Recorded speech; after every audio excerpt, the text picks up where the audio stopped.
Hi, my name is Felicia Johnson, and I will be presenting my MicroTeach presentation. Um, so let's get started. The objective that my students will be able to do by the end of this lesson is to identify rhymes in the book Chicka Chicka Boom Boom, after reading, dissecting, highlighting words, rhyming words, and reviewing them. The standard that we will be using is ELA.K.R.1.4, and this standard is identify rhyme in a book or poem. Setting the tone. I will introduce the skill that the students will be working on by introducing CVC and CVVC words that rhyme and engage students by getting them to help me with writing words. So I might say, how do you spell cat? Or what rhymes with cat, and write cat on the word. On the board. Or I might say, hey, what about book? What rhymes with book? Maybe look. Um, and then students will need to have a understanding of CVC and CVVC words and how they look in order to be successful in this lesson. So students will have to have a background or prior knowledge of these words. Review prior knowledge. So we're just going to go through the script that I created.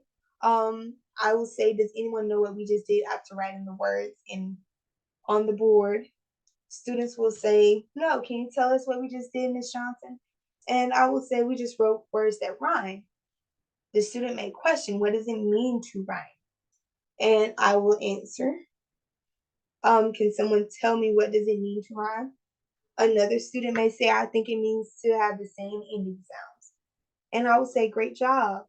Can someone else tell me what it means to rhyme? Just to scaffold and see if anyone else has a different meaning for rhyming words. The other student might say, it's when one or more words make the same sounds. And I would say, great work. There's more we have to unpack in this lesson and have fun while doing it. Prior knowledge leading into the lesson. So we're jumping right in. So let's start by giving you the definition of what rhyming words are. Rhyming words are words that have similar repetition of sounds, or as student once stated, same ending sounds. Rhyming sounds do not have similar meanings. Rhyming words do not have similar meanings or the same meanings. They actually have totally different definitions or meanings. And I can't stress this enough, because some kids think because they sound like they are similar in a way. They just have similar sounds. Students will be reading a book titled Chicka Chicka Boom Boom. And there are a lot of rhyming words in this book, and I will be marking the words as we read the book. Make sure you keep your eyes open and looking for words that rhyme throughout the reading. We'll be completing some assignments after reading the book and marking the rhyming words we find. Let's get started. Gradual release part 1. Part 1, because there are 2 parts. I do, you watch. After reading the book to the children, we will go back through the book and I will underline or mark or highlight the words that rhyme throughout the book. Once all the words are marked, we move on to the shared instructions. So let me basically explain this part. So I will color code the words for students who have challenges. I will use pictures as well for students who have challenges. And I think we as teachers have to have more than one way of showing and teaching the lesson to the students. Moving on to the shared instruction. We do it together. In the shared instruction, we will be completing an activity that involves boom cards. Students will look at 2 coconuts that will have pictures on them. After looking at the pictures, then students will have to determine if the words rhyme by choosing yes or no. So in this lesson, in this part, the students will be interactive. We will all be interactive. And the boom cards are even interactive because you're using technology, you're using your brain, using your cognitive abilities to think things through, using your metacognition to think about how you're thinking this through. Boom cards are interactive, so this is very great for students. This is very great for students so they can see what they have learned and what they need to learn more about. So what I mean by this is I use boom cards for beginning sounds. Some students don't know their beginning sounds because they're not getting the proper teaching at home, or because their teacher is not teaching them. So the best thing for you to do is to find ways to do it, to teach them their beginning sounds, to teach them what rhyming words look like. I know some kids who haven't even touched rhyming words and are in kindergarten because this lesson plan is for kindergarten. You do it together. I watch and facilitate. For the collaborative learning section, students will do a center or small group session, completing a goldfish rhyming center. In this center, they will have a chance to work with their classmates and see what they need help with. So basically, you will put your lows with your highs. I would not suggest putting all lows in one group and putting all highs in one group. Mix them up and see what they can do. They may learn something from their other classmates. Um, yeah, yeah. You do it alone. Last, students will complete a rhyming activity that will determine their comfort with the lesson taught and show what they have learned. In this activity, students will match rhyming words and their answers will be recorded on the record sheet that comes with the activity.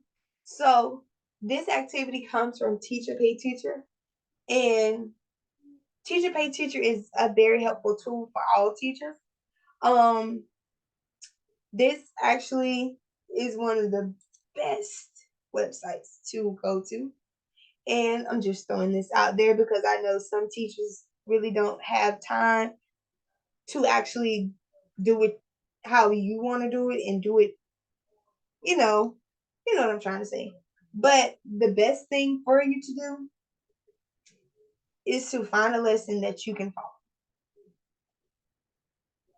I am going to switch this up because, yeah, this is it's a great lesson, but I have to make it my own, and that's what we not fail to do, but that's what we don't realize that we need to do is make it our own and make it into our own. So this is what the you do it alone, the independent learning activity will be, and yeah, that's basically it. Reflection questions. What did you learn about teaching and learning through the MicroTeach experience? From the top of my head, I learned a lot. I learned a lot from this whole experience of taking this course. I've learned a lot that I value. I value it because all it's doing is making me a better teacher for my students. And I'm going to read what I wrote on my PowerPoint. I learned that planning is a must and that you must have tools to fit all students, including students who may face challenges or not. Students who are over goal achievers or they're goal driven, you have to plan for those students as well. You don't want to hold back a goal driven student because of another student who's facing challenges. You want to make sure everyone has something that will fit their needs. Including students who may face challenges, I enjoy this experience and how it came together. What will you take away and use as a future teacher? I will take everything that I've learned in this course away. I will take the way that the lesson plan was set up. I will take the way that I will use it as a reference to plan my lessons. I will take the DOK questions, the level of questionings. I will take everything that has been taught to me away and use it in my own way. Because you have to build on what you've learned. And I will take away the way it was laid out or the foundation that was made for the lesson and use it as well for reference and a way to plan. Thank you for watching my video.